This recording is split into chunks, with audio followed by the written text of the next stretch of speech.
all, I always like to tell folk I'm not giving this testimony because I have any ill feeling in my heart toward the Roman Catholic people.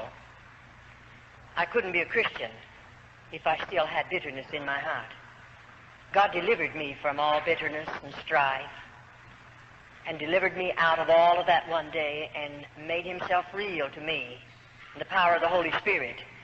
And so when I give this testimony, I'm giving it because after God saved me, he delivered me out of the convent and out of bondage and darkness. The Lord laid the burden upon my heart to give this testimony that others might know what cloistered convents are.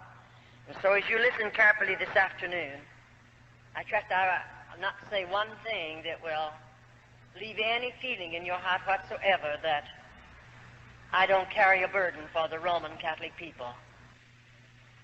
I don't like the things they do. I don't agree with the things that they teach. But I covet their soul for Jesus.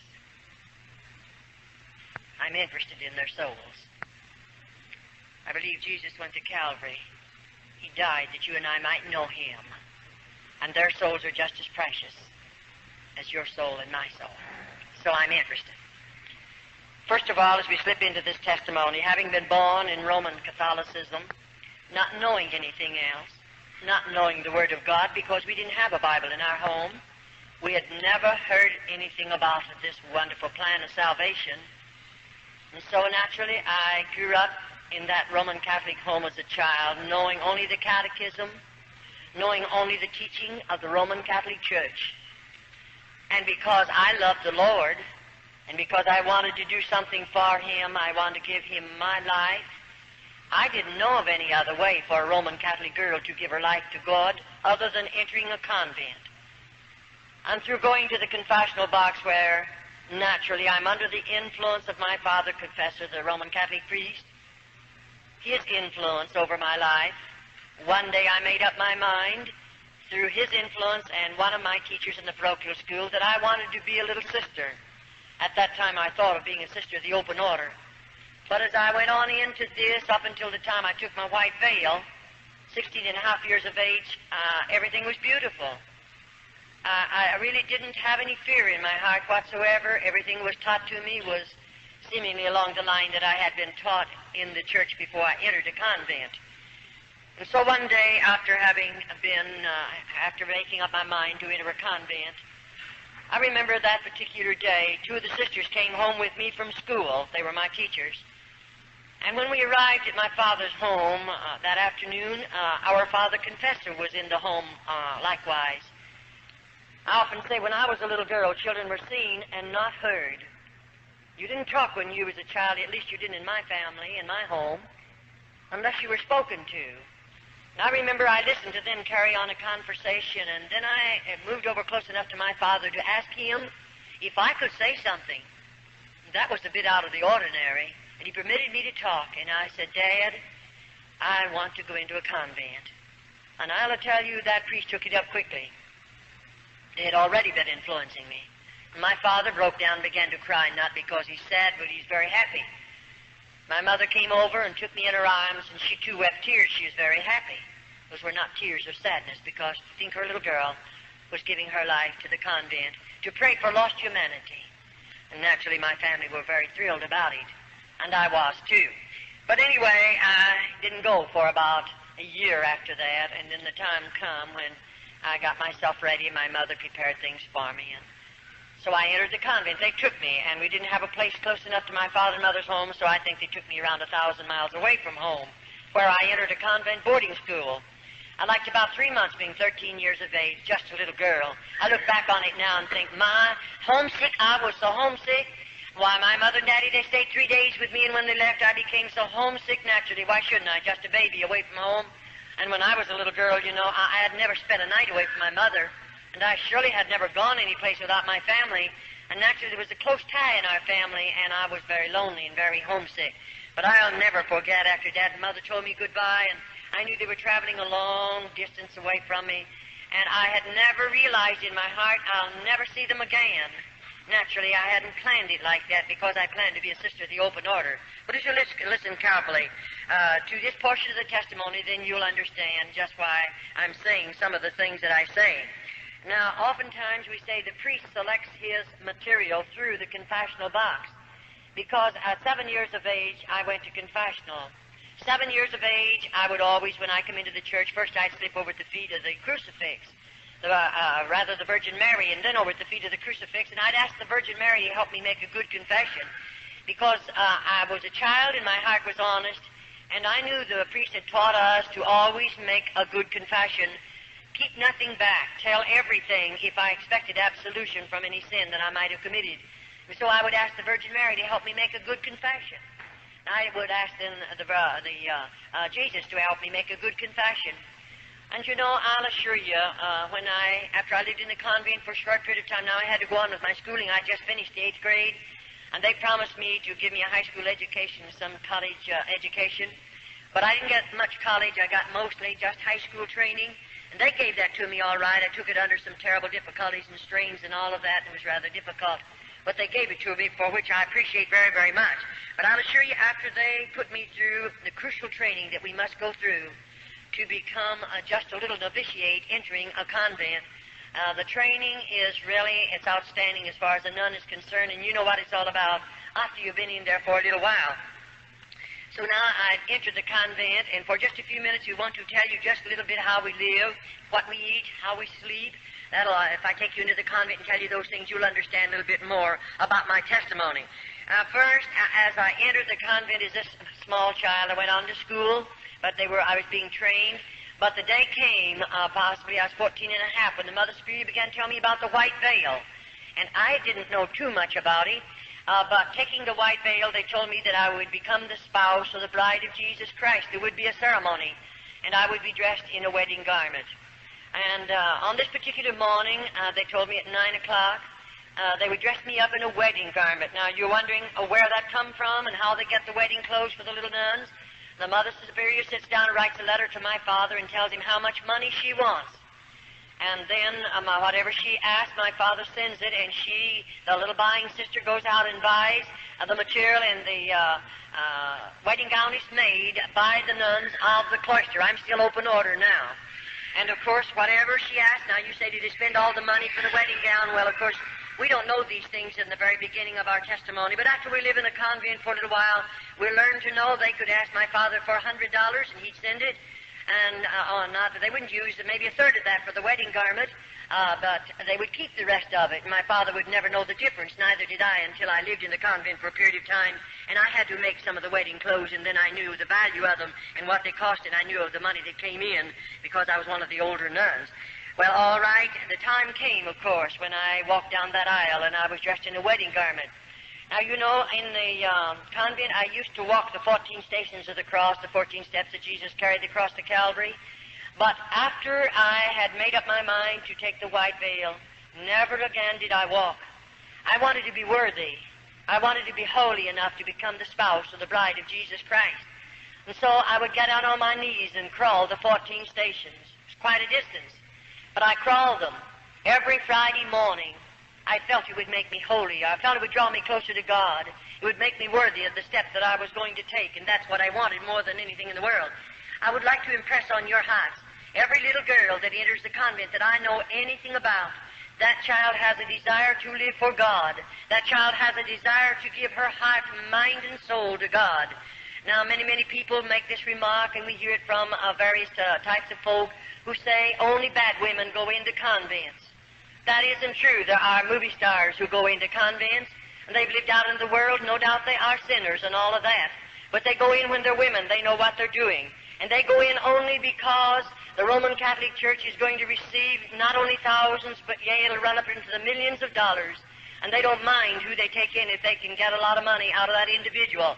But the ordinary little girl that goes in as a child, she's just a child, and she goes in there with a heart and mind and soul just as clean as any child could be. I say that because sometimes we hear a lot of things that are really not true. Now, after we become the spouse of Jesus Christ, I want you to listen carefully to this, and then you can follow me into the rest of the testimony. We are now looked upon as married women. We are looked upon as married women. We are the spouse or the bride of Jesus Christ. Now, the priest teaches every little girl that will take the white veil, they'll become the bride of Christ. He teaches her to believe that her family will be saved. It doesn't make any difference how many banks they rob, how many stores they rob. It doesn't make any difference how they drink and smoke and carouse and live out in this sinful world and do all the things that sinners do. It doesn't make a bit of difference. Still, our family will be saved if we continue to live in the convent and give our lives to the convent or to the church. We can rest assured that every member of our immediate family will be saved.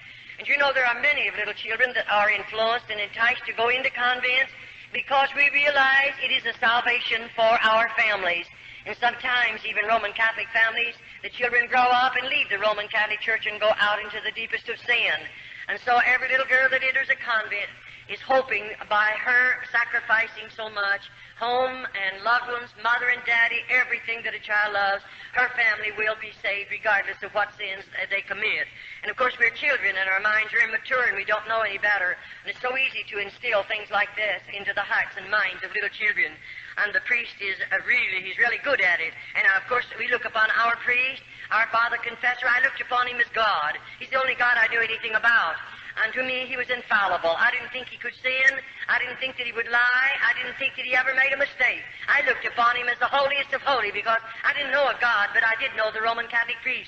And to me, I looked to him for everything that I asked of God, so to speak. I believed the priest could give it to me. And so the day comes when all of us. Now, as we're going in, I want you to listen carefully. After taking the white veil, things are beautiful. I'm 16 and a half years of age. Everyone's good to me. And I'm living in the convent, and I haven't seen anything yet because no little girl, we're not subject to a Roman Catholic priest until we're 21 years of age. And as we give you this next vow, then you'll understand that we don't know about this. This is kept from the little sisters until we've taken our black veil, and then it's too late. I don't carry the keys to those double doors, and there's no way for me to come out. The priest will tell all over the whole United States and other countries that sisters or nuns, rather, can walk out of convents when they want to. I spent 22 years there. I did everything there was to do to get out. I've carried tablespoons with me into the dungeons and tried to dig down into that dirt because there's no floors in those places, but I never yet found myself digging far enough to get out of a convent with a tablespoon, and that's about the only instrument.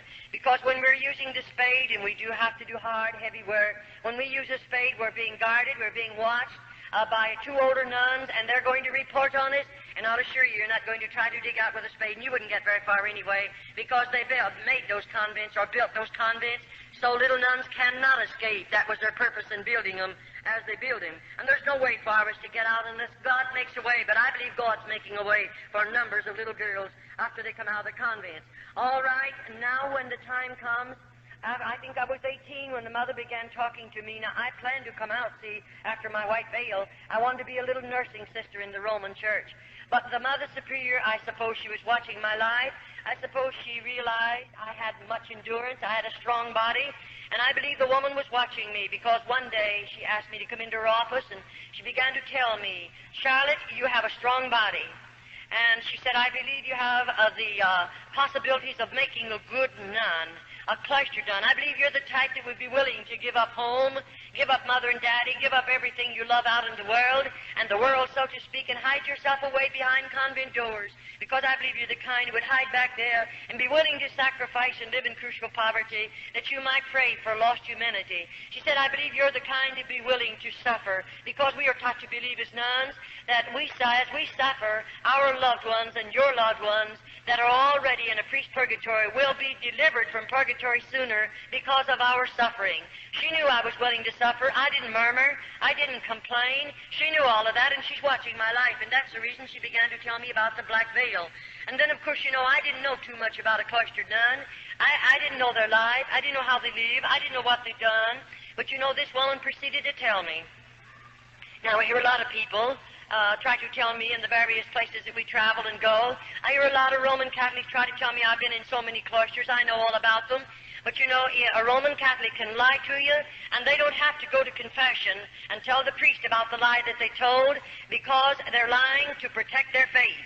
They can tell any lie they want to protect their faith and never go to the confessional box and tell the priest about it. They can do more than that. They can steal up to $40, and they don't have to tell the priest about it. They don't have to say one word about it in the confessional box. They are taught that. Every Roman Catholic knows it, and every Roman Catholic, you'd be horrified to know how many of them steal up to that amount. And many of them lie. We've dealt with them. I've dealt with hundreds and hundreds of them.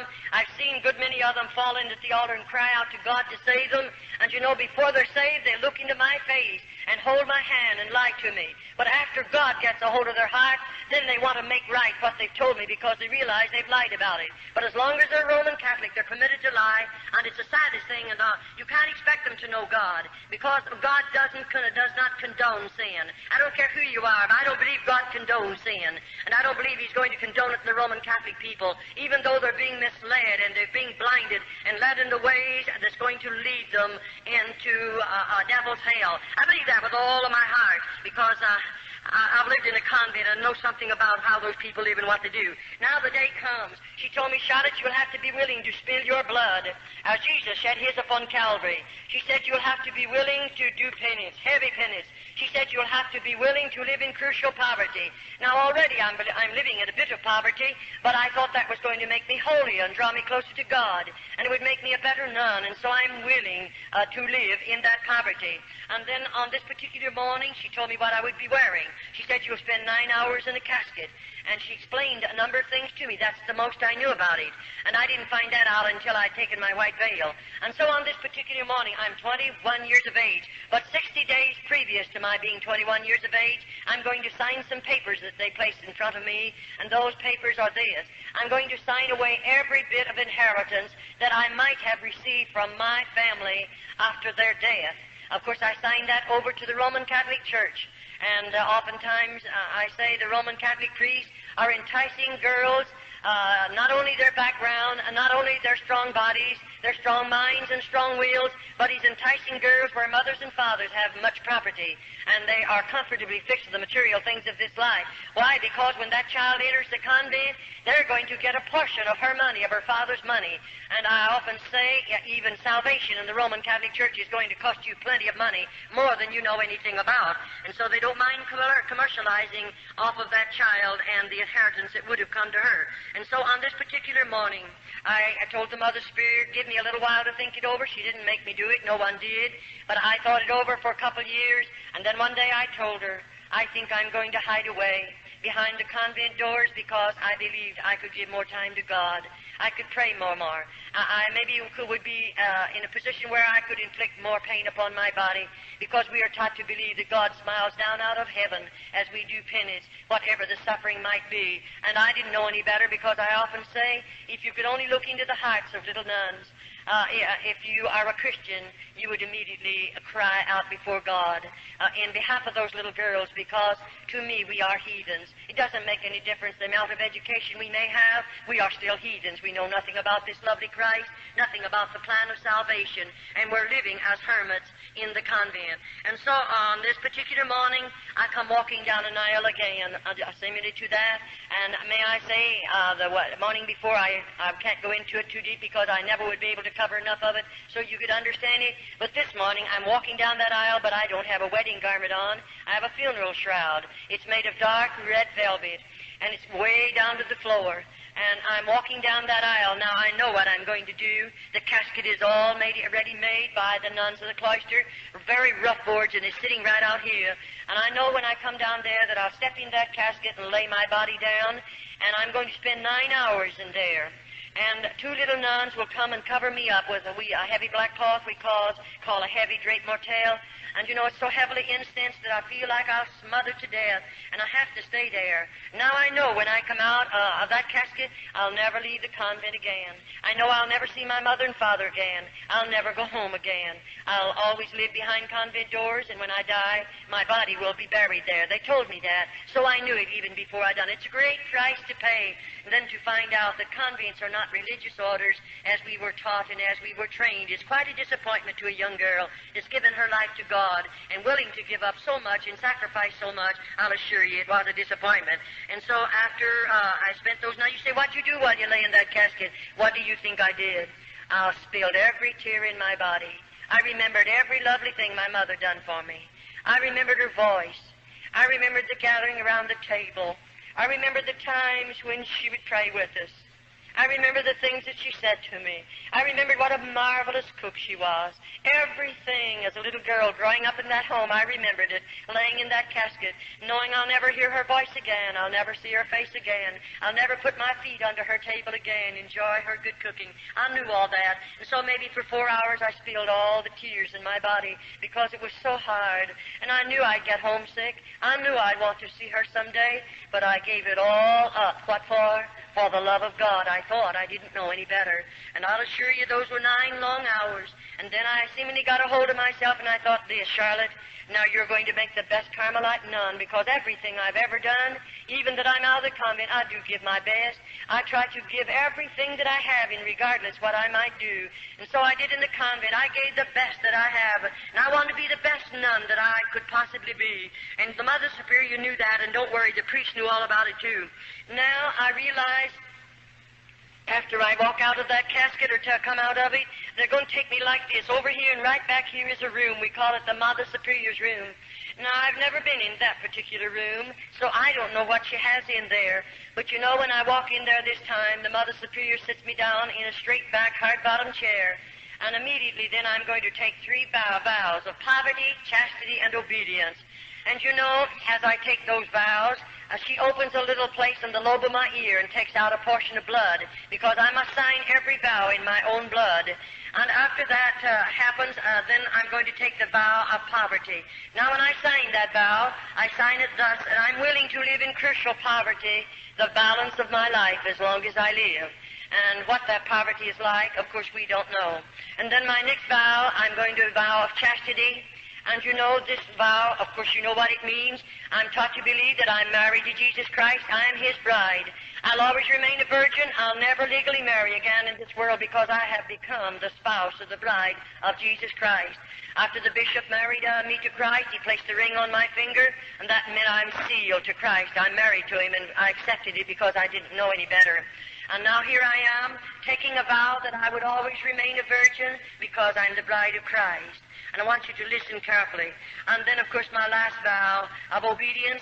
Now, when we sign that vow, I'll assure you already, I know what obedience means. I'm living in a convent. And there they demand absolute obedience. You don't get by with anything, not even for 2 minutes. I mean, you don't get by with it. You have to realize what obedience means, and they demand it, and you learn to know it, and you're much wiser the more quickly you learn it and you obey it, and you give them absolute obedience. All right, now, what does it mean to assign vows like this? Let me tell you this. It means more than you folk will ever know, because most people that I know anything about, they know very little about obedience. Oh, in a sense, yes, but you'll never know what a little nun knows about obedience. I'll assure you that one thing, unless you live in the convent. All right, that particular vow, when I signed it into my own blood, it done something to me, because after I've signed those vows, do you realize that I've signed away everything I have, my human rights? I have become a mechanical human being now. I can't sit down until they tell me to. I don't dare to get up until they tell me to. I can't lie down until they tell me to, and neither do I dare to get up. I cannot eat until they tell me to. And what I see, I don't see. What I hear, I don't hear. What I feel, I don't feel. I've become a mechanical human being, but you're not aware of that until you have signed all these vows. Then you realize, here I am, a mechanical human being, and of course I belong to Rome now. I'll assure you that right now. All right, we become, after this particular vows, we become forgotten women of the convent. In just a short while, you'll understand what I'm talking about. Now, immediately after I've taken those vows, then the Mother Superior is going to take away from me my name and give me the name of a patron saint. And she teaches me to believe that whatever happens to me in the convent, I can pray to that patron saint, and she will intercede and get my prayers through to God, because I'm not holy enough to stand in the presence of God. It isn't wonder the dear little nuns can never get close enough to God. We've always been taught that we'll never be holy enough to stand in His presence, and we always have to go through somebody else in order to get a prayer through to God. And we believe it because we don't know any better. And so now all identification of who Charlotte was is going to be put away. It'll be taken away from me. And if you knew me and would come to the convent and call for my family name, they'd tell you there isn't such a person as that. I don't exist, even though I'm right there, because I'm writing under another name. Now the Mother Superior is going to cut every bit of hair off of my head, And when she cuts it with a scissors, she puts the clippers on it. And I mean, there's nothing left. I just don't have one speck of hair left on my head. And of course, if you could be a nun, you would understand the heavy headgear that we have to wear. It would be so cumbersome to have hair and so cumbersome to take care of it. We don't have any ways of taking care of it in the convent. There are no combs in the convent. And so you can imagine how hard it would be for us to take care of a head of hair. It's not necessary that we have a comb after they finish with us. All right, now, this is my black veil. These are my perpetual vows, we'll call them. I'm there, and I'm going to stay there.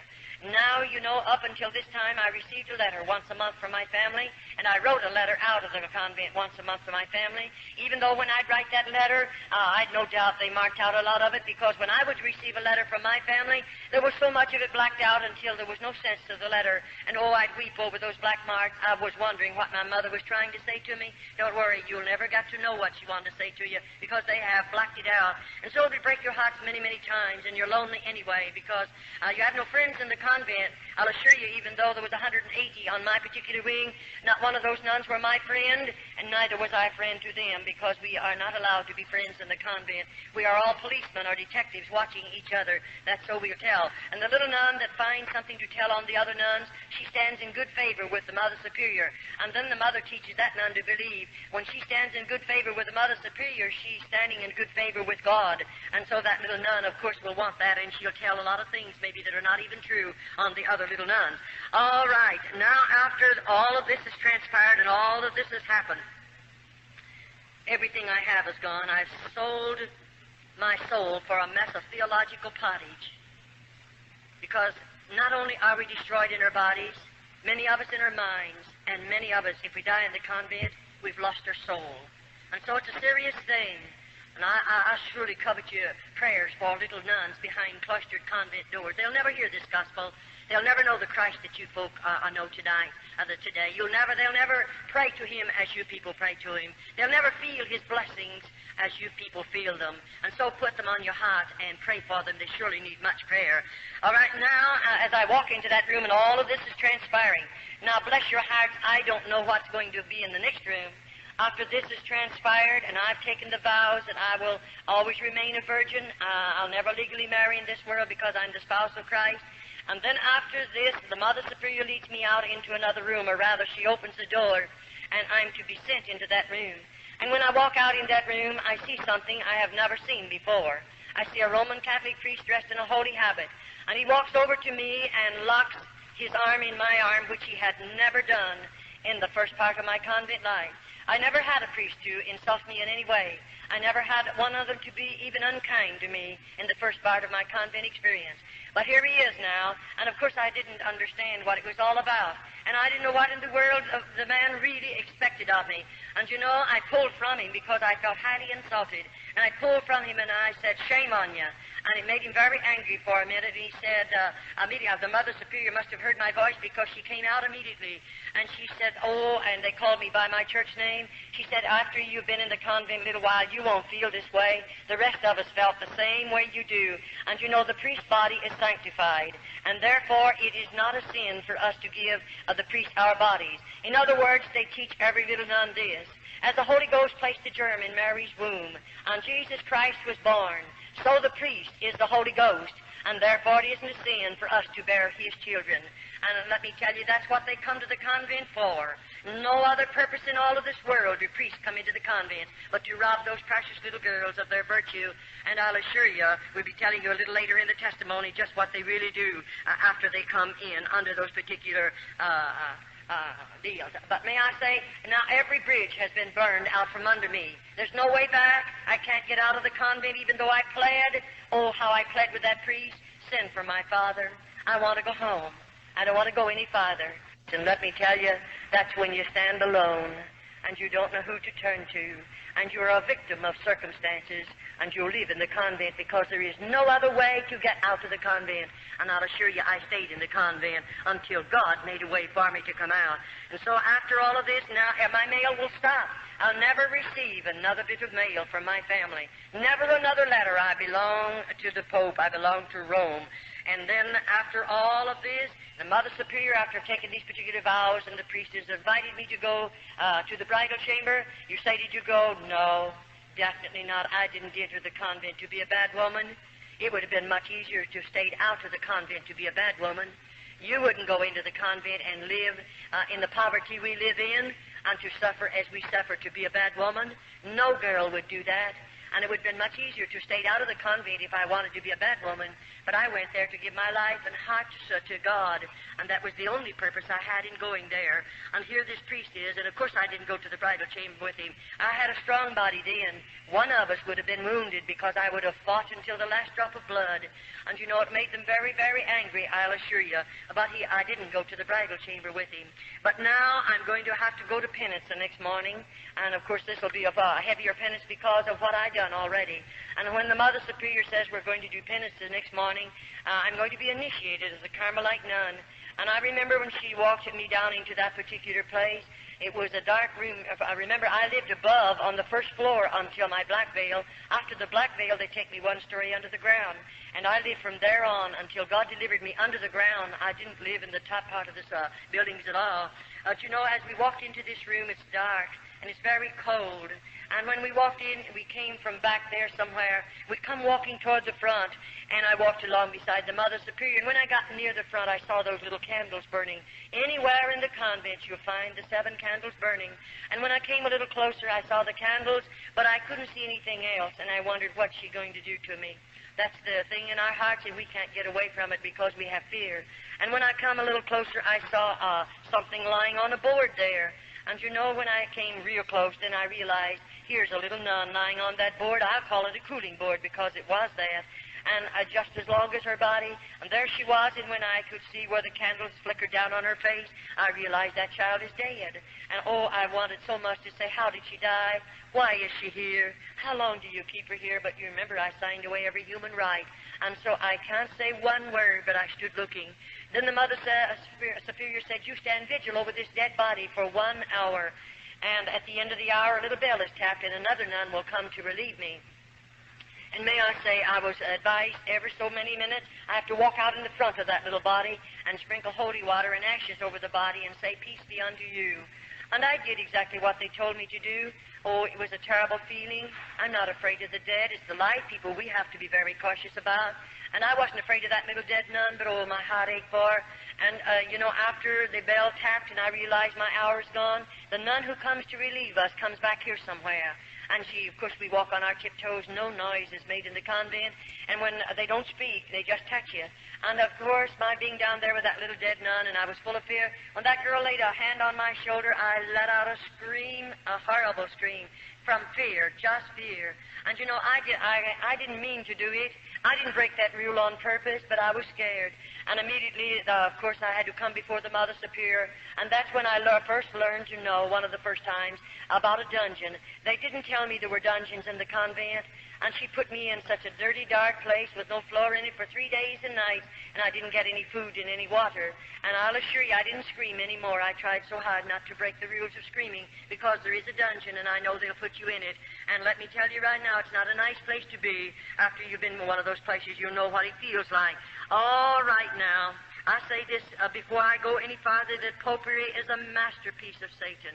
I said it's a masterpiece of Satan, with its lying wonders and its traditions and its deception. It's a terrible thing when you know about it.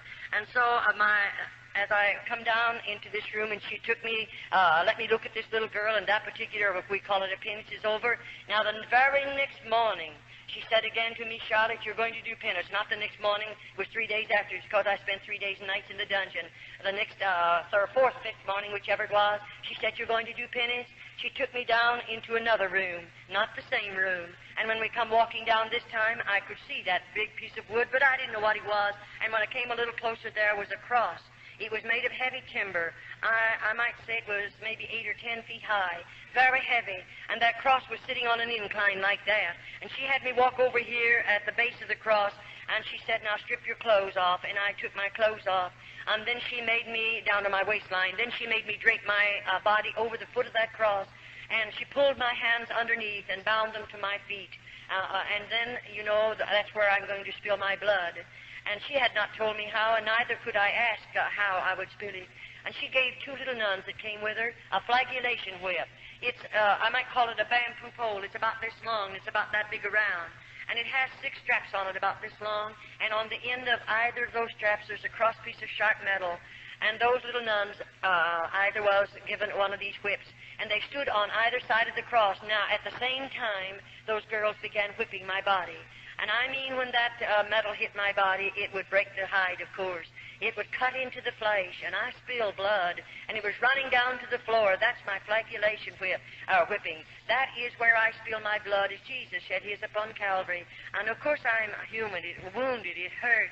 It was very painful. After the whipping is over, they don't bathe my body. They put my clothing back up on my body, and I have to go the rest of the day. When the night comes and I stand in front of my cell there, after we have to stand there to undress with our backs to each other, and then when I went in, I couldn't sleep that night. I just wasn't a bit sleepy because I couldn't take off all my clothes. They had dried in those wounds, and it was terrible. I didn't take them off for several nights.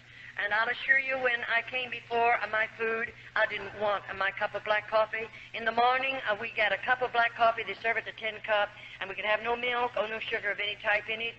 And we have 1 slice of bread. That's made by the nuns of the cloister. They weigh it. It weighs 4 ounces. That's all I get for breakfast. And then, of course, in the evening, I get a bowl of soup, and that's fresh vegetables cooked together. There's no seasoning in the soup whatsoever, and a half a slice of bread, and 3 times a week they give me a half a glass of skim milk. That consists of my food 365 days in the year. And I began losing weight very rapidly, I'll assure you, because I didn't have enough food to eat. I don't know the day that I went to bed without a hungry stomach. Sometimes it would be so hungry I couldn't sleep. The pain was gnawing. You can't hardly stand it. And you know you're only going to get that 1 slice of bread the next morning. That doesn't fill you up. And of course we have to work hard all day long.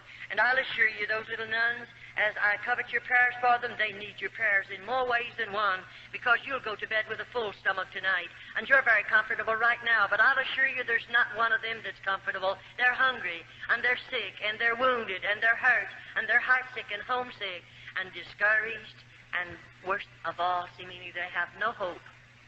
No hope. You and I are looking forward to the day when we're going to see Jesus.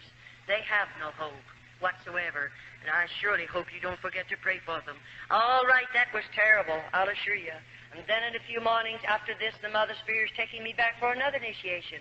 And when I go into the penance chamber this morning, we come from a place up here, and we're going to walk back along like that, clear to the back. And you know, it was quite a ways back there, and I went through part of it's a tunnel, and then I come out into a room, and I'll walk through that room, and when I get way back there, I see those candles burning, and I see something else. There's ropes hanging down from the ceiling, and oh, I'm so scared.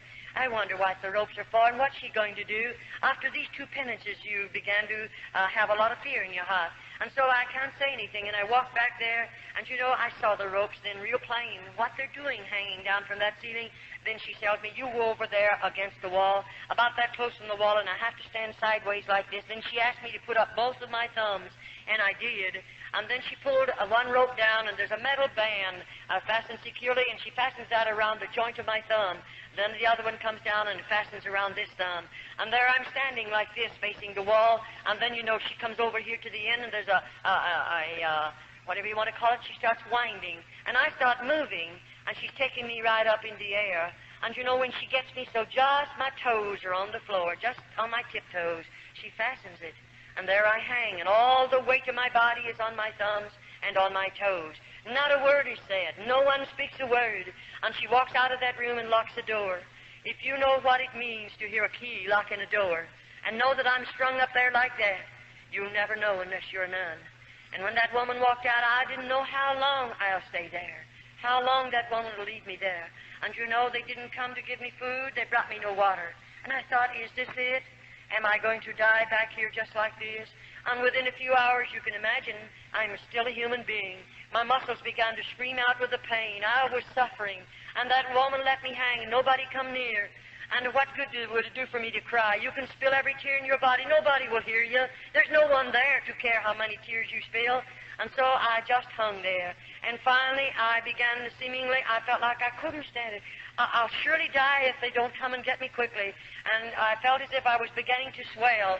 I don't know how long went by, and she opened the door one morning, and she had something for me to eat. And the water was in a pan, and it was potatoes, and those potatoes were not good to eat. They were in a pan. And there's a shelf over there on the wall that she can adjust to the height of the nun.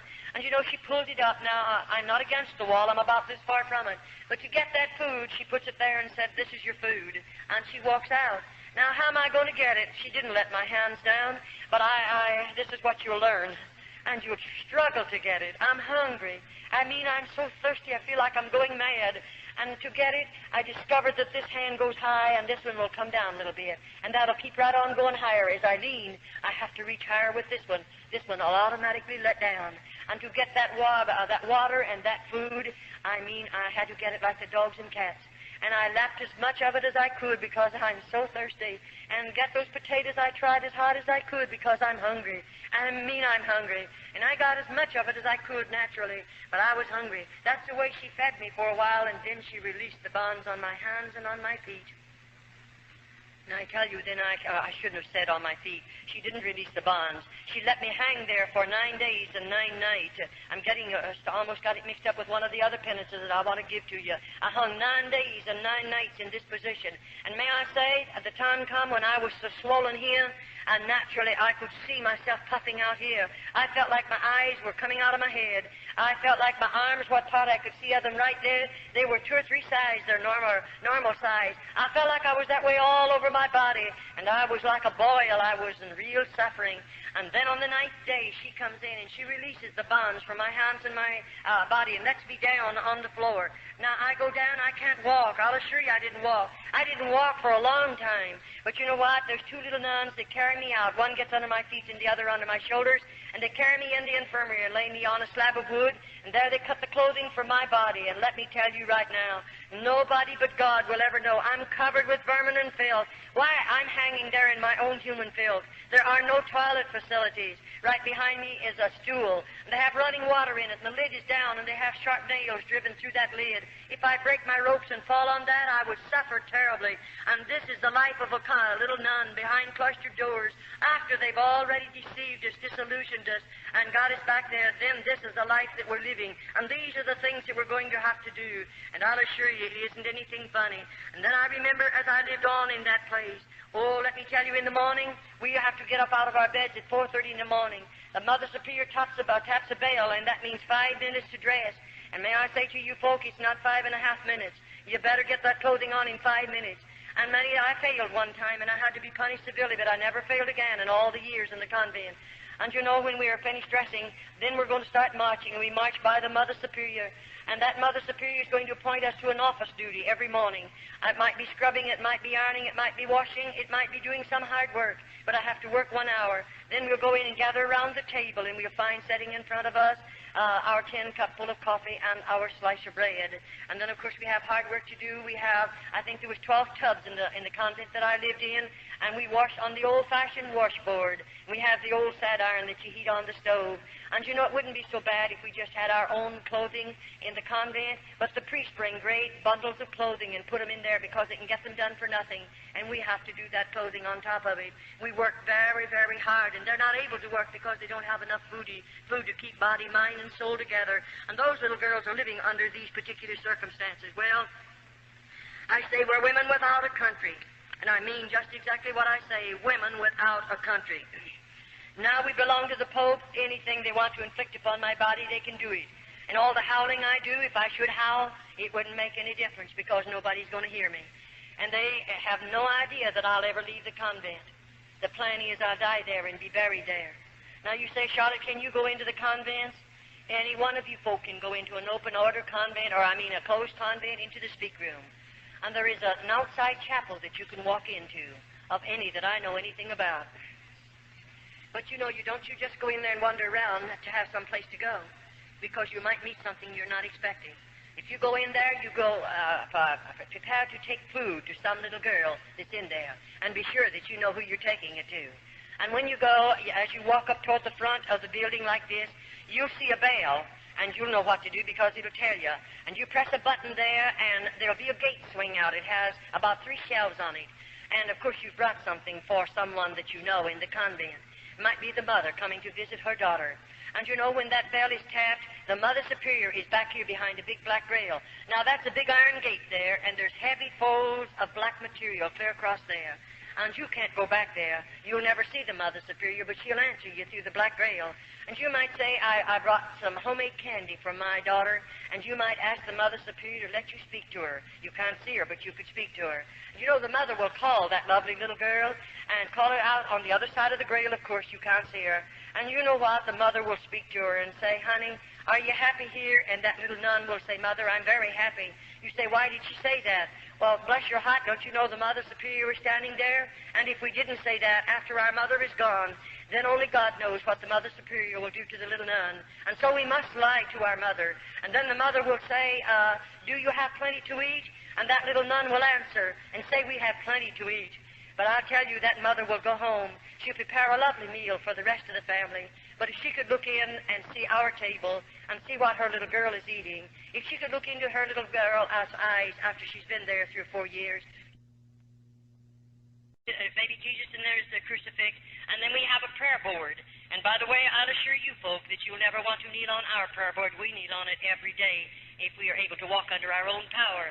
It is a board about this height from the ground, and there are 2 leading up like this one, and this one is about that wide. I'm going to drop my knees down on it, and there's sharp wires coming up through that board, and then this one up here I prostrate my arms on, there's going to be sharp wires. After all, I told you we were going to suffer. We were going to do penance, and this is a part of my suffering. And as I kneel on that prayer board, I'm praying for lost humanity, and I'm believing as I suffer that my grandmother will be released from a priest's purgatory sooner because of my suffering. And I'll kneel there longer sometimes. Oh, it's terrible, but we don't know any better, so we do that because that's all that little nun does know. And we believe it. And there we are, and we are locked in our cells. Every night the key is turned in those doors. We can't get up and come out of there. And then more than that, 7 minutes of 12. We go to bed at 9:30, the lights are out. 7 minutes of 12, there's 2 little nuns appointed to unlock every door. Every little nun again gets on her feet, dresses in full dress, goes into the inner chapel, and there we again pray 1 hour for lost humanity. We don't get very much sleep, that's why, and we don't have enough food, and we work hard, and we suffer much. That's why our bodies are so broken. That's why we seemingly don't have enough strength to carry on after we live there. But I'd like to say this to you as I go, before I go any farther. Now, I did those various things. We are taught to believe that as we spill our own blood, now we must do this. As I whip my body, if I torment it or torture it in any way that I spill blood, I'm taught to believe that I'll have 100 less days to spend in purgatory. Now, you know, we have no hope. Those little nuns don't look forward to anything. You may think they do, but we don't. Why? After you live in a convent 10 years, I began to realize the Virgin Mary is just a piece of metal. She's a statue. I began to realize St. Peter's just a statue. I began to realize that the statue of Jesus is just a piece of metal. In other words, we've come to the place to believe that our God is a dead God. And I'll assure you, after you live in a convent long enough, not at first, oh no, but after we've suffered enough, after we've seemingly fallen down at the feet of those statues and spilled our tears on them and have begged them to intercede and get a prayer through to God, and years go by, of whatsoever, a parent won't even know when they're dead. So who's going to pray us out of purgatory, or rather buy us out of purgatory? No, we realize after we're in there for a period of time that there is no purgatory. And of course, you know there isn't, and I know there isn't. And there is no purgatory. The only purgatory the Roman Catholic people have is a priest's pocket, and they're filling his pockets with coins in order to pray for the dead. And may I say, there are thousands and thousands of Roman Catholics. In the month of November, may I say to you, in United States, 2 years ago in the month of November, the Roman Catholic priests praying masses for the dead of the Roman Catholic people in this country in 1 month collected $22 million for masses said for dead Roman Catholics. That's just a little idea, our sample of what's going on in this country. And still there are thousands of mothers that will work their fingers to the bone to go over there and give the priest another $5 to say a mass for a loved one that's in a purgatory, because that mother believes there is a purgatory. In the convent they have a painting of purgatory, and there's nothing in the room but just that painting. And you know, every Friday we have to walk around that painting. And when we walk around it, I wish you could look at the little nuns' faces. What do I see? The painting, as you would walk around it, looks like it's a big, deep hole out there, and there are people down in there, and the flames of fire is lapping around the bodies of those people, and their hands are outstretched like this. And the mother will say to the little nuns, you better go and put another penance on your body. Those people are begging to get out of that fire. And because we're heathens, we don't know any better. I might go someplace in the convent, and maybe I'll burn my body real bad. Maybe I'll torture it some way and spill some more blood, because as I suffer, I believe they're going to get out of that place where a priest puts them. And there are millions of people, so to speak, in purgatory that your priest have put there. And when he knows that it's the biggest fraud there is in the world, he knows there's not a bit of truth to it. And bless your heart, I often say you take purgatory and mass away from the Roman Catholic Church, you'll rob her of 9/10 of her living. She'll starve to death if you would take it away from her. She commercializes not only off of the living, but off of the dead, and on it goes. All right. It doesn't bother a Mother Superior to take one of those dear little girls. And may I say, you know, when the priests come into the convent, they come as our Father Confessors. Once a month we go to confession.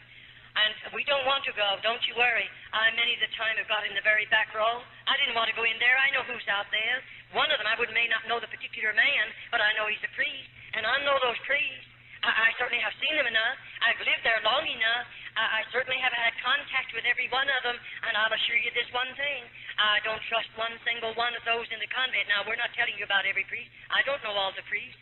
I'm just talking about the convent in my personal testimony of convent life. And you know, we know something about what's out in that room, and here we are. We know we're going to confession today. It may take all day long, and here he comes. And I have never seen a Roman Catholic priest come into the convent that I was in without intoxicating liquor under his belt. And I say, a man or a woman, regardless of who you may be, when you get liquor under your belt, you're not a man, neither are you a woman. You become an animal and a beast. And so we have a beast sitting out there. There's a straight back hard-bottom chair, no other furniture but the crucifix and the Virgin Mary. But here he is sitting on that chair right out there in the middle of that room. Now here a little girl has to walk out there alone. And she has to kneel down. Think of it. Why, bless your heart, I really sometimes, I'm saved now, I'm out of the convent, and I now look back at that Roman Catholic priest, and I often say, I'm sure he was a twin brother to the devil, because he's full of sin, he's full of vice, he's full of corruption. And we go out there and kneel down at his knees. Now, you're a lucky girl if you get away from that man without being destroyed. Why, he's drunk. He's a beast. He's not a man. Oh, he has a holy habit on. He's an ordained Roman Catholic priest. And so I'll assure you, we don't like to go to confession, but we must go once a month. Those little girls can't help themselves, and nobody comes out into that room but the priest and I until it's all over, and then we can come back, and the next one will have to come. And I'll assure you, we don't appreciate that day. And those little girls don't know any better. They don't know anything about the plan of salvation. They don't know that Jesus went to Calvary and died for them. They don't know that he shed his blood for them. Those little girls know nothing about it, because to me, as I repeat again, the Bible was a hidden book to every one of those little girls. And so now they can do things like this. Now, if a Roman Catholic priest comes into the convent, he may go to the Mother Superior and ask her to permit him to go into the cell where one of the nuns are. And you know, that mother with her carnal mind and her carnal heart, and she's very hard and very carnal, and she is the mother many times of many illegitimate children. They belong to the priest.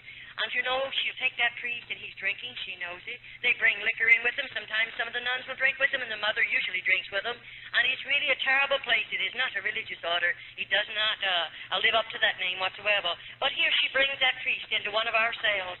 Now, I wonder if you realize how serious it is. That Roman Catholic priest, he has liquor under his belt, we know that. But he has a big, strong body. He's had 3 square meals food every day of his life. He can eat all the food that he wants. But you know, there's a little nun that may have a broken body, and she may not have very much strength. And what did he come into that cell for? For nothing other than to destroy that little nun. I often say I wish the government could walk into a convent just about the time one of those priests are let in the cell. The mother will turn a key in the lock, and you're locked in there with that priest. Now, we have no way to defend ourselves. And I often say I have had to nurse those little girls. I'm an RN. I got my nurse's training by going through the tunnel over to through the hospital as I lived in an open order convent. But may I say, after that priest is taken out of there, if you could look upon the body of that little nun, she looks like something you've thrown out in a hog pen. And a half a dozen old sows have just mauled that child's body. And this is convent life. I can understand why your priests are calling over the phone every day or two and screaming their heads off because I'm in this city giving this testimony. But may I say to you, I don't mind if they continue to scream. I don't mind what they do. I I'm not one bit afraid of them. I'll continue to give this testimony. As long as God gives me strength, I'll be giving this testimony regardless of your priests or your bishops in this country. I know what I'm doing. I know what I'm saying, and I'm not afraid of anybody in all of this world. I'm a child of God, and I believe God won't let anybody put a hand on me until my work is finished. And then I often say, I don't care what you do to my body after I leave this body. I'm sure I don't mind. And so I will continue to give the testimony regardless of what your priests think about it, because I think God saved me to pull the cover off of convents. I believe He saved me to uncloak those places that are riding under the cloak of religion. I believe that with all of my heart. I'll assure you I do. Now, if I refuse to give my body, you know we're just supposed to give our bodies voluntarily to those priests. Many times the nuns are overpowered. But if I refuse to give my body voluntarily to them, then you know he becomes very angry, and he goes immediately to the Mother Superior. Then when two carnal minds tend to come together, they can invent things that you and we don't have enough evil in our heart to invent things like that. We don't have enough sin in our lives to even think of such terrible things. And when those two carnal minds come together, the next time, I want you to know they're all ready. Now, the Mother Superior might say to me in a day or two, we're going to do penance. Now, the penance that they'll inflict on me is something that the Mother Superior and the priest has invented, and it can be very, very cruel. They might take me down into one of the dirty dungeons, and there's no floors in those places. And you know, they have a place down there. There are rods about 3 feet long. They have them burrowed down into cement, and at the top of it, there's a ring about this big, sticking out of the ground. They have some leather straps fastened there. And when they take me down there, they put my foot, either foot through those rings, and then they strap my ankle securely. Now, I'm standing with my feet in those rings. All right, they're going out of there. They're going to leave me locked up in that place by myself, and it's a dirty place. Well, I might stand there for 2 or 3 hours if I have strength enough in my body, but what do you think's going to happen to me then? I can't stand any longer. Sometimes we faint, sometimes we just become exhausted and we go down. But when I go down, he flips my ankles over like that, and I can't do anything about it. I don't have what it takes for me to get up. I may have to lie in that position for 2 or 3 days, and no one will come near. They won't give me a bite of food. They won't bring me 1 drop of water, but I must stay there. And the next thing you feel is the bugs crawling over my body and the mice running over me, and I still have to stay there.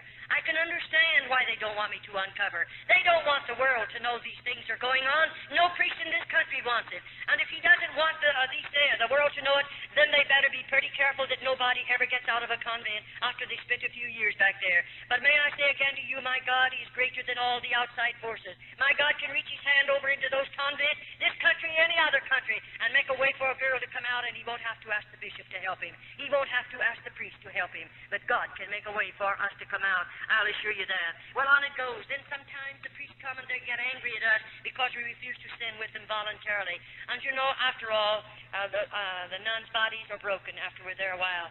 And many the time, to have him strike you in the mouth is a terrible thing. I've had my front teeth knocked out. I know what it's all about. And then we get you down on the floor and then kick you in the stomach. Many of those precious little girls have babies under their heart. And it doesn't bother a priest to kick you in the stomach with a baby under your heart. He doesn't mind. The baby's going to be killed anyway because those babies are born in the convent. Why wouldn't babies be born when you run places like this under the cloak of religion? The world thinks it's religious orders. And there are babies born in there. And most of the babies are premature. Many of them are abnormal.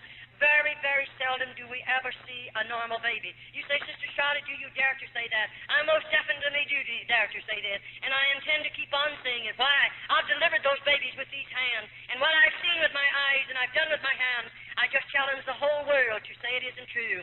And the only way they can ever prove it isn't true, they'll have to open, if they ever serve a summons on me and call me into court, I'll assure you this one thing. Convents are coming open. And then the world is going to know what convents really are.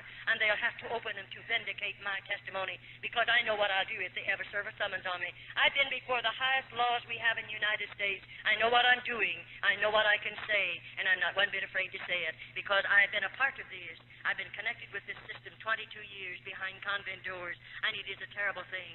After when that dear little nun, looking forward to that day when her precious baby will be born. Most of you, dear mothers, oh, you have everything ready. The beautiful nursery, all the baby's beautiful clothes are made. Everything is lovely. You're looking forward to that precious little immortal soul that's going to be born into your home. And everything is ready. And oh, I wish you could see that little nun. She's not looking forward to that. There won't ever be a blanket around his body. They'll never bathe that baby's body. But he can only live 4 or 5 hours. and then the Mother Superior will take that baby and put her fingers in its nostril and cover its mouth and snuff its little life out. And why did they build the lime pits in the convent? What is the reason for building them if it isn't to kill the babies? And that baby will be taken into the lime pit and chemical and lime is put over its body, and that's the end of babies. Oh, when I think about it. That's why I try to challenge people. Pray. If you know how to pray, you know how to contact God, pray and ask God to deliver the girls from behind convent doors. In other words, pray that God will make a way for every convent in the United States to be opened and let the government go in.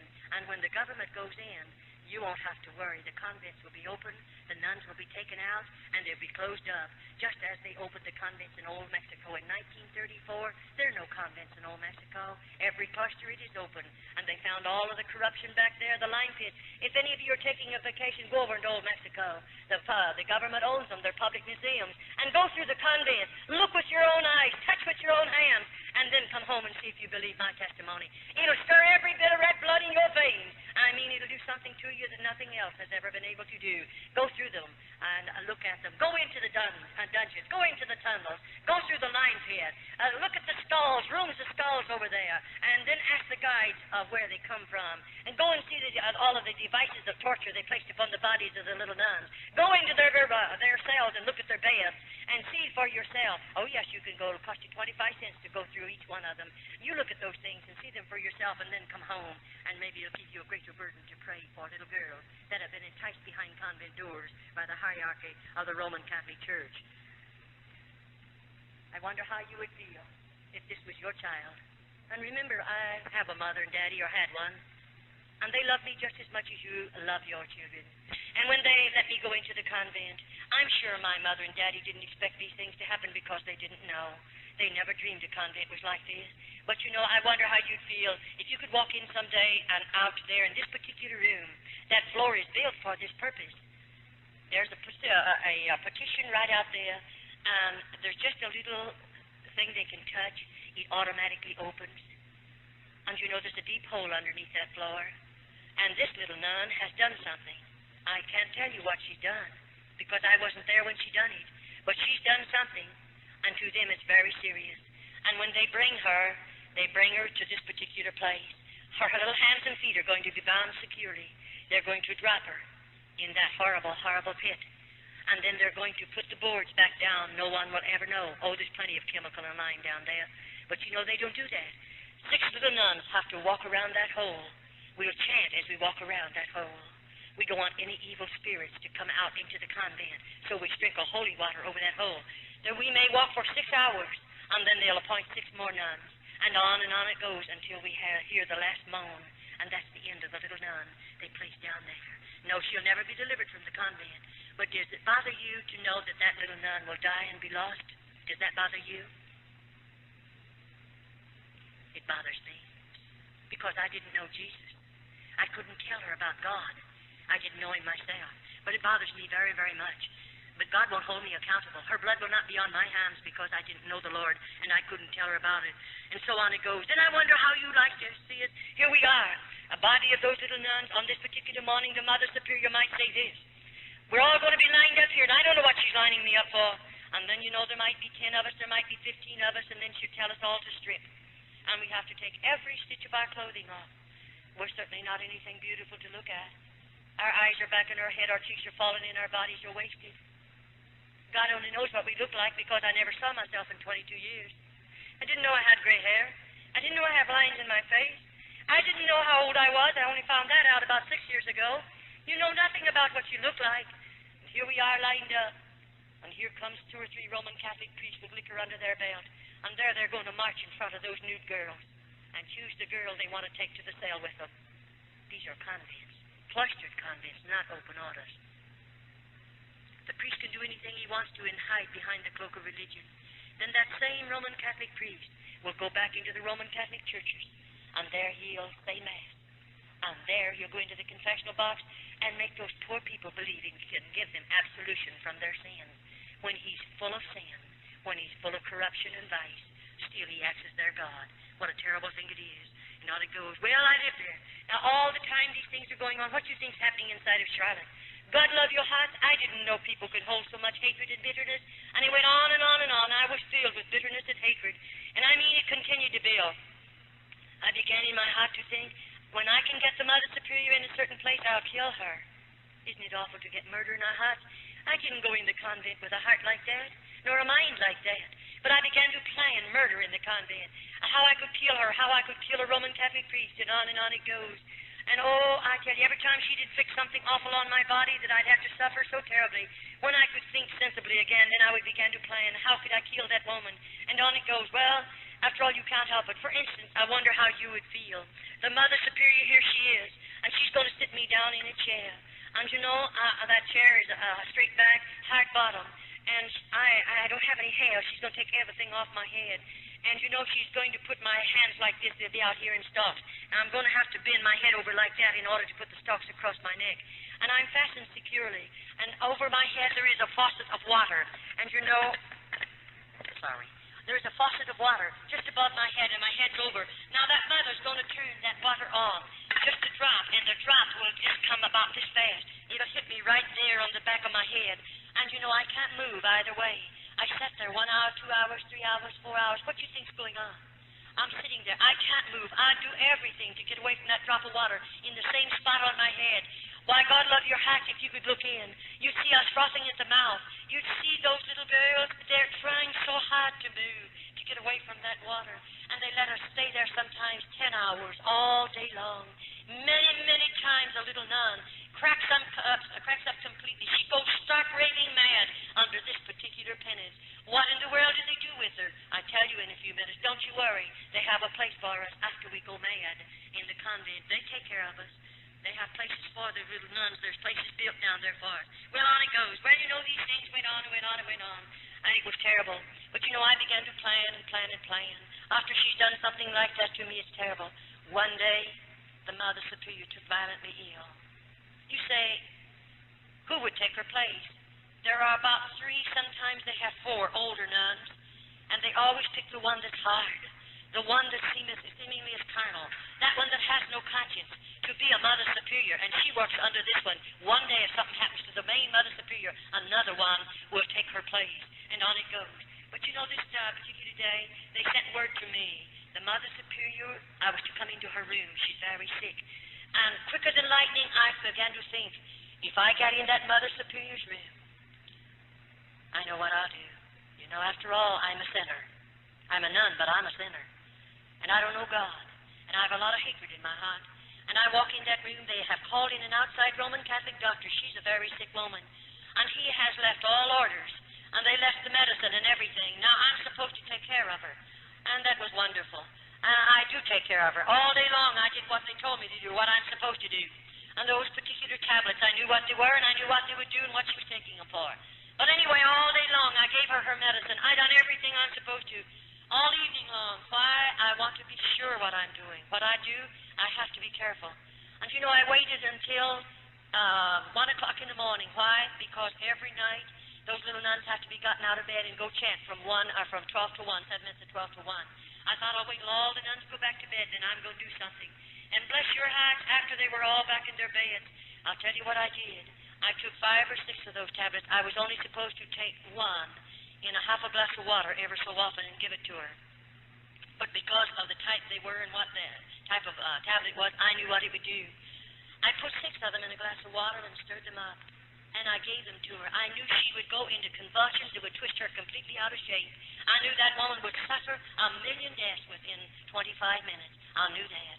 And I thought, I'm going to watch her suffer because she has punished us. She has hurt us so many thousands of times.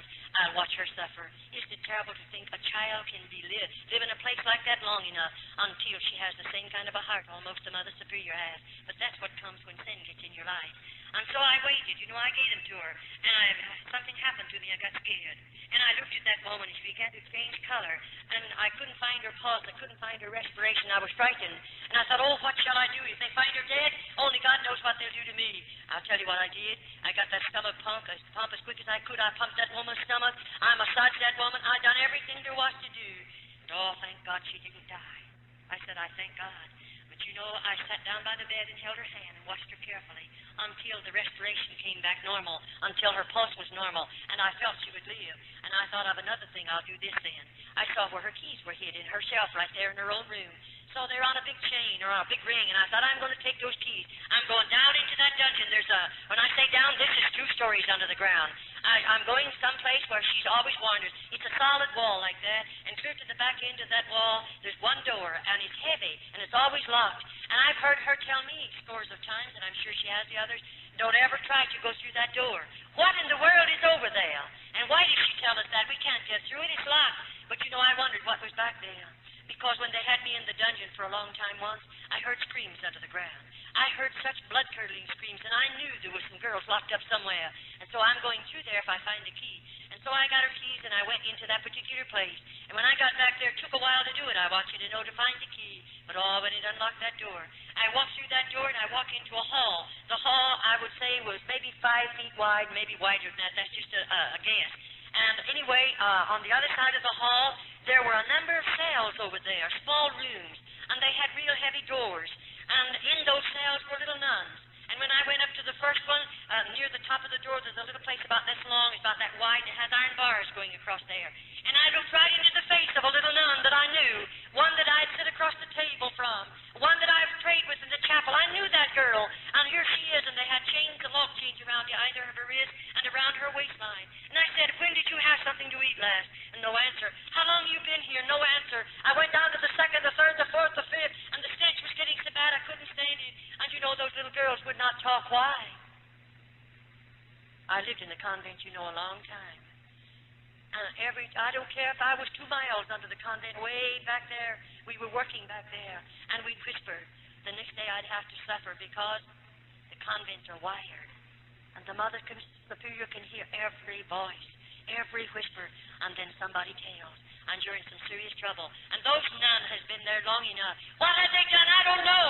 But those nuns are supposed to have cracked up mentally, and so they have to put them in those chains. And when they die, they can't fall down to the floor.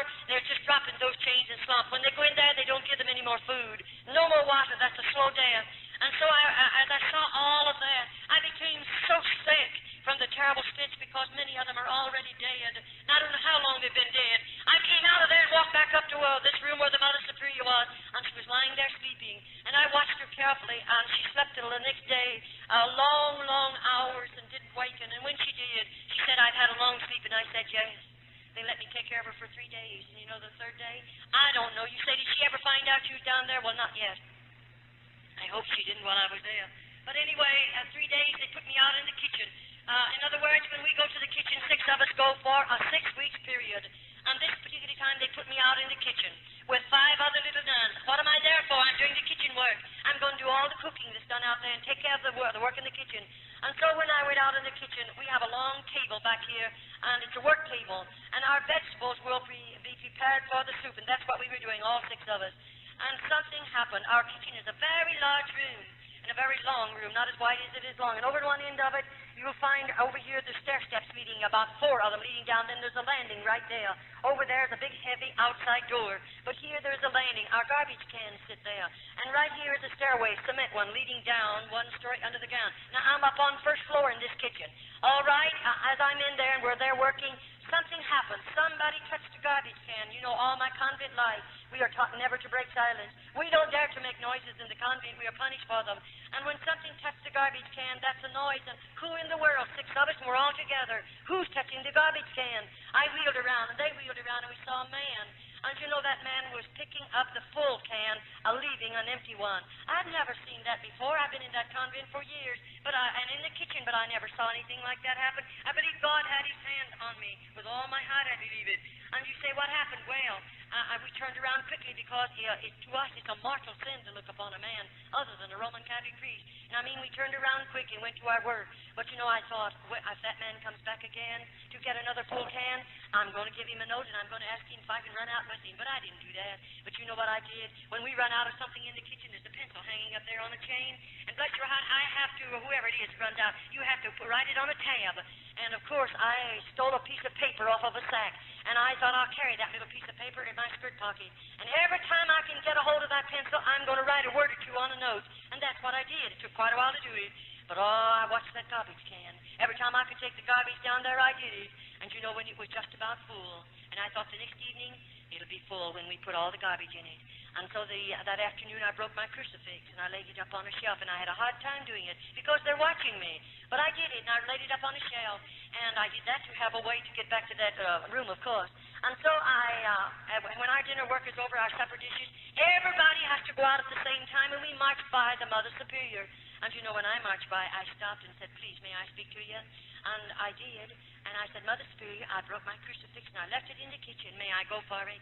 And, of course, no nun goes without her crucifix. And she said, "How did you break it?" I lied to her. Everything she asked me, I lied to her. You say, "Why did you lie?" She lies to us. And we're all sinners, so we all lie. And it doesn't make any difference in there. And so we lied.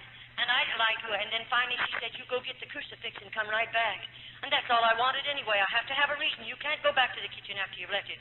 And so I didn't go for the crucifix, but she thought I did, and I run for this tin can. Why? That night when I put my garbage in there, I put a note right on top of that garbage and left the lid off, which I was not supposed to do. And you know, I said on the note to the garbage man, "If you get this, won't you please help me out? Won't you do something to help the little nuns out?" I told him about those 19 cells down there and those 19 nuns in him. I told him about some of the babies that have been killed. I told him some other little nuns that are locked up in the dungeons and they're bound with chains. I told him a plenty. And I said, "Won't you help us? And if you will, please leave a note under the empty can." That's what I went back for. And when I lifted up the can and found a note, you don't know how I felt. I froze to the floor. I was so scared I didn't know what to do. I picked that piece of paper up and I read, and this is what that man said: "I'm leaving that door unlocked, and I'll leave the big iron gate unlocked. You come out." Oh, let me tell you, that's almost more than you'd ever... Why, I never dreamed I'd get out of a convent. I never thought of ever getting out. I wanted out, but you say, oh yes, when I could collect myself. I reached over and turned the knob, and you know it was good unopened. I walked out of that convent, and I slammed it to. I was sure the lock was on it, and I got out to the big iron gate, but oh, he had me trapped. That iron gate was just as locked as it was ever locked. You don't know what it done to me to stand there looking at the iron gate. I'm locked out of the convent. I have no right out there. You can't imagine. I don't know if I grew old right there. I don't know. I know I suffered enough because I'm scared half to death. And what will I do if I go back and pound on that door? What will they do with me? And oh, the fear that grips your heart. And you say, "What'd you do?" I didn't have any shoes and stockings on. I'd wore those out years ago. When I think of the Roman Catholic Church being the richest church in the world, and they let those little nuns go winter and summer without any shoes and without any hose, living in crucial poverty, I wonder how they can do it. Hungry as we are. Your priests are all nice and fat. The little nuns are so hungry. I wonder how they do it sometimes. You say, "What did you do, Charlotte?" Well, I'll tell you, I just took a hold of that big old iron gate and I tried to climb it. That's all there was for me to do. And up about 1.5 feet from the top is a ledge about 6 inches wide. I thought if I could get high enough to get my knee on the ledge, I'm safe. And I did. I got one knee on the ledge, but this time I don't have any strength left either. And you know, I thought, what'll I do? I'll put one foot over, then I'll get the other over. Then I realized, you know, I have 3 skirts on. My skirts are gathered on the belt, and they're clear down to my ankles. My veil, of course, is down to my knees in front and that long in the back. How will I ever get over those sharp points? And I thought, I can't go down. I don't have strength enough, so I'll have to jump. And if I jump, I'll break every bone because I was broken body, of course. And you know, I thought, what'll I do? Well, I pulled all my clothing up around my body and held them with one hand. And then I thought, I'll have to jump. And you know, they have a buzzer in the convent, and when a little nun tries to escape and they catch her, they put a buzzer on. And oh, if the priest tell you they don't come to the convent, I would you could see the priest then. You'll find a good many of them there, and they immediately are after that nun. They don't want her out. If she comes out of that convent, she's going to give a testimony someday, and it'll pull the cloak off of convents. And I'll assure you they don't intend for us to get out. And so as I let loose of that top of that gate and I made that jump, I just didn't make it. My clothing caught on top of those points, and I hung there, but I'd let loose. And I often say, you know, I don't know what I look like. I didn't know I had gray hair. But I've often said maybe my hair turned gray there. Maybe you'll never know what I suffered hanging on top of that gate, knowing that buzzer can go on any minute, and then what would they do to me? I was scared. So I thought I tried to wiggle my body into swing it. If I can get back far enough to grab the gate with one hand, maybe I can help myself, and I did. And then with the other hand, I tried to pry the snappers loose on my skirt, and that let me fall between them. Do you know what happened to me? I hit the ground. I was out. I was unconscious for a while. I don't know how long, though we have no way to tell. But when I came to, I had a shoulder broken and my arm was broken right in here. The bone had snapped right through my flesh because I didn't have any meat on me. And I thought, what'll I do? And I realized I'm on the outside. And where am I going? Where do you think you'd go? I'm not in the United States. I'm in another country. And I don't know a thing about that country. When they took me over there, I was so heavily veiled, and they took me from that particular cart or train to the convent. I was so heavily veiled I couldn't see anything. And I don't know where I am. I don't know where to go. I don't know if I have any people. I don't know if I know anybody in the world. And I'm a pauper. I don't have any money, and I'm hungry, and my body's broken, and I'm hurt now. Where do you think you go? I tell you, it's something to think about. I just started away, but get away from the convent, and I did, and I started moving away. And all the leaves were falling, and they made so much noise, and I was scared, and I kept on moving. And finally, dark overtook me, or rather, there's no twilight in that part of the country. It just drops off into darkness. And, you know, I saw this little building beside the road, and I thought I'll crawl in. It was a doghouse or maybe a chicken coop or something, but it's dirty, and I crawled in there because I was shaking and scared. And I laid in there for a little while to get a hold of myself, and then I thought, I'll have to travel. It's dark. It's safer for me. So I got out and traveled that night, and the next day I hid behind pieces of board and tin that was piled up against an old building, and all day long imagine hiding in that hot place. And hungry as I was, with broken bones, do you realize what it was all about? No, you'll never know. But I do. And then, you know, when night came again, I have to go, because I'm going to get away from the convent. I'm afraid to rap on somebody's door. Remember, I'm scared. I don't know. I might rap on a Roman Catholic's door. They will immediately notify the priest, and I'll be taken back to the convent. And I'd rather they kill me than take me back. And so I didn't, but I went on and on and on. And then the next day, I hid out in an old straw stack. And then that afternoon, on the third day, I was scared then, because this arm was swollen as tight as it could swell, and I was having to carry it in the other hand. And all my fingers began to turn blue, and I realized gangrene poisoning setting in. And, you know, I'm nobody to do anything for you. And I realized I'm going to die just like a rat beside the road. That's a terrible feeling. And I thought, what'll I do? I'll just get out and go a little sooner. Maybe I'll have to rap on somebody's door. And that's what I did. I remember as I walked, I don't know how far, I saw this lamp. It was an old-fashioned lamp burning. Very poor house, no paint on it. And I knew those were poor people. So I walked up to the screen door, and I rapped on it. And a tall man came to the door. He was rather old. And I said, please, may I have a drink of water? And you know, that old man didn't answer me, but he walked back in the house and called his wife. And God bless her heart, she's like most old-fashioned mothers. She came to the door, and she didn't say, who are you, and what do you want? Thank God. There are a lot of good people in this world. That dear little woman just pushed that door open and said, won't you come in and sit down? Do you know that's the most beautiful music I've ever heard in my life? I should say I'll come in and sit down. And she pulled out a chair. And I sat down on it, glad to sit down. And you know, their house was poor. There was no rugs on the floor of any type. A tablecloth, red checkered tablecloth on the table, a little old stove over there in the corner, and there was a fire in it.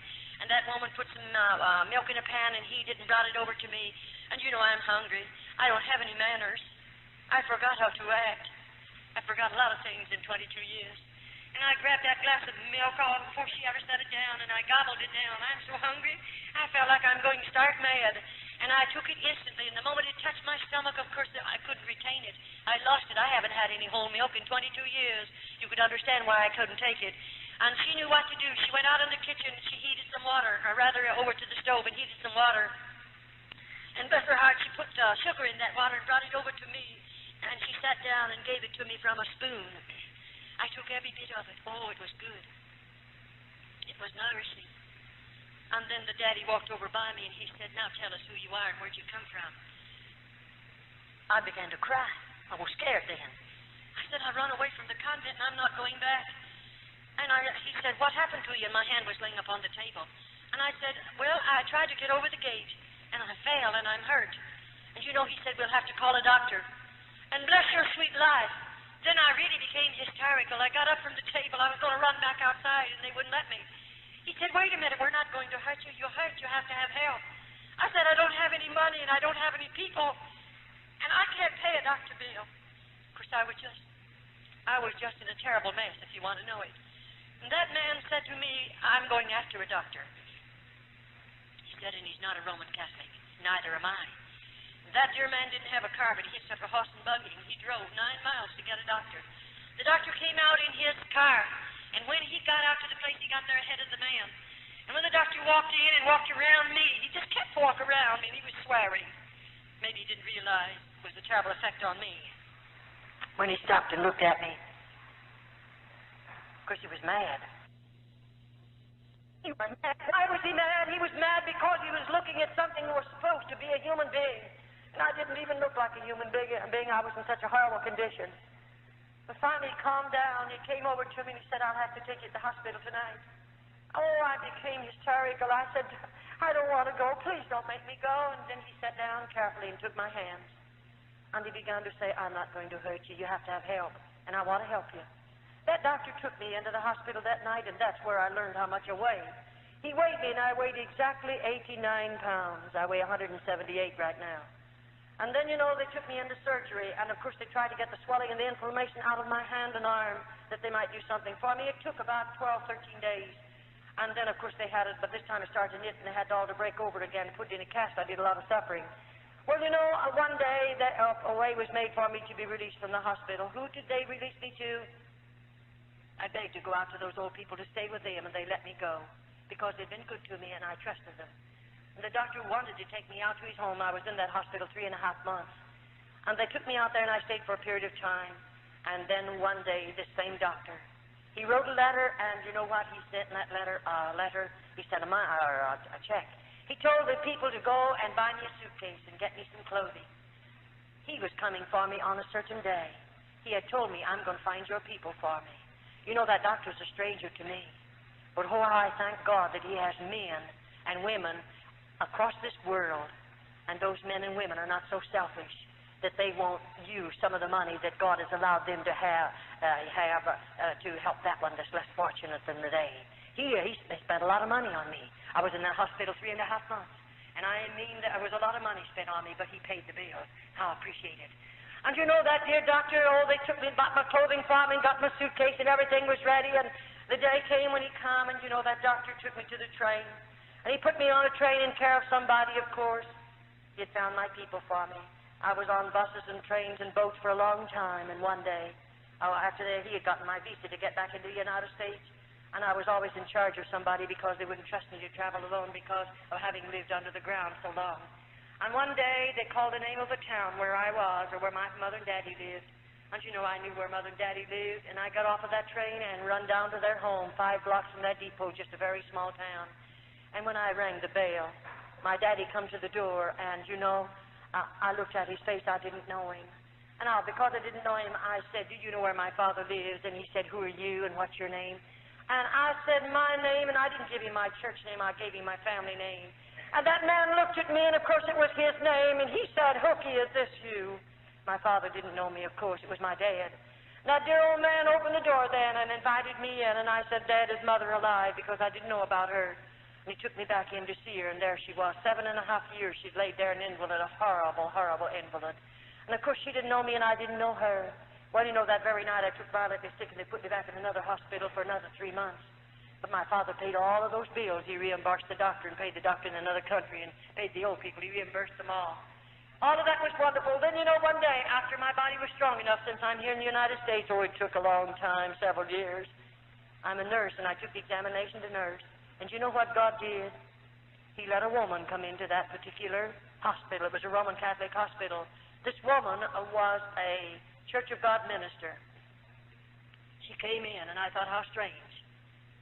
Just across the Mississippi River is 2 magnificent Protestant hospitals, and she lives in one of those cities. Right there, 3 cities joined together. And why in the world did she come over here to this Roman Catholic hospital? Why, I believe God had his hand on it all the time.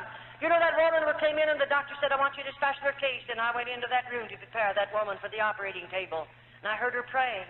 And I want you to know, I became that woman's private nurse, or special nurse. After she left the hospital, she went home, and I became her special nurse in the home. And that woman asked me if I wouldn't go to church with her. And I lived in her home long enough to hear her pray. I lived in that home long enough to read the Bible to her because I am her nurse, and I did what she told me to. I'd never read a Bible before in all of my life, and she'd have to find the scriptures, and then I'd read them to her. And as I read the Word of God, God began to get a hold of me. And finally she said, won't you go to church with me? And I went to church with that woman. And I sat back there and heard a gospel for the first time in my life.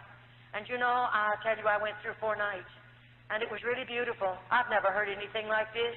And all the time she was telling me about the plan of salvation and telling me about God and that I needed God and I needed to be saved. And of course, I was believing her.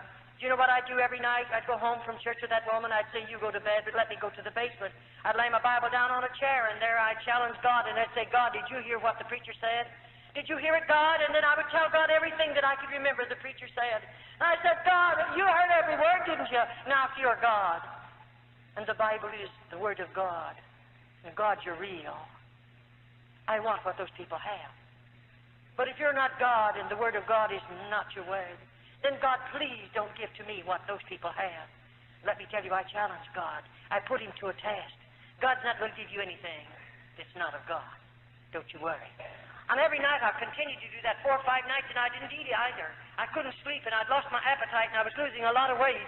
It was terrific, but you know, one night I come back to church, and out of a clear blue sky, right in the middle of that man's service, I just got out of my seat. And with both hands up in the air, I come running right straight down an aisle like that. And I fell in at that altar, and I cried out, my God, forgive me for all my sins. I was a sinner. I mean, God met me there. Praise his wonderful name. There's a pool of water on that floor. I was sorry for everything that I did in the convent. I stole potato peelings. I stole bread. I told lies. I called the Mother Superior names under my breath. And I want you to know God met me down there, and he forgave me of every sin there was in my life. And how I thank and praise him for it. Praise his wonderful name. God's been very good to me. Very good to me. A few nights previous to that, I went back to church. God filled me with the baptism of the Holy Ghost. May I say to you, God means more to me than all the material wealth you have in this city. I'd rather have Jesus than anything you might have, because I found him to be the best friend I've ever known. I can tell him anything I want to tell him, and he won't call you up and tell you what I told him. I can sit at his feet and tell him every day of my life, Jesus, I love you. Jesus, I love you. And every secret of my heart, I can pour out to him, and I don't worry about him calling you up and telling you what I told him. He's the best friend you ever had. He's able to save you. He's able to deliver you. He's able to loose you from the things of this world, set you free to know him. Praise his name. I have a wonderful God. I love him supremely. I'd rather have Jesus than anything that you might have. God is real in my life. It's really wonderful how God delivered me out of the convent. Pray for me. I need much prayer. I'll be going places where it's predominantly Roman Catholic. I'll have to suffer much. But I'm willing to suffer for Jesus, that I might tell someone about him and give my testimonies that other dear little girls might be spared from convent. So pray for me, won't you? God bless you.